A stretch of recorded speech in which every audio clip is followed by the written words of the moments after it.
নমস্কার বন্ধুরা, তোমরা দেখছো ঝুমা পালস গার্ডেন। আর এই সকালবেলায় আমি চলে এসেছি আমার কিচেন গার্ডেনে। প্রথমেই তুলে নিলাম আমার পছন্দের একটি গাজর। এই গাজর বন্ধুরা যখন আমার প্রয়োজন হয় তখনই একটা তুলে নিই, মাটিতে বেশ দিব্যি আছে ওরা। আর এবার তুলছি আমার পছন্দের পাট শাক। এই পাট শাকগুলো বন্ধুরা শুধুমাত্র কিচেন কম্পোস্ট, গোবর সার আর মাটি দিয়ে আমি কয়েকটা দানা ছড়িয়ে দিয়েছিলাম। সেই দানা থেকে এত সুন্দর গাছ হয়েছে বন্ধুরা। এই পাট শাকগুলো শুধুমাত্র ডগগুলো আমি কেটে নিই।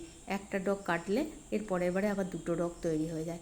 এইভাবে দুটো থেকে চারটে, এইভাবে গাছটা অনেক দিন বেঁচে থাকে এবং আমি খুব ভালোভাবে পাট শাক খেতে পারি। সারা বছর ধরে আমার কিচেন গার্ডেনে পাট শাক থাকে।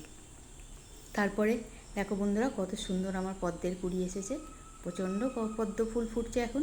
তারপর আমি তুলে নেব আমার মন পছন্দের একটা বিটগুলোও দেখো বন্ধুরা কত সুন্দর হয়েছে, আর এই স্বাদটাও খুব অপূর্ব।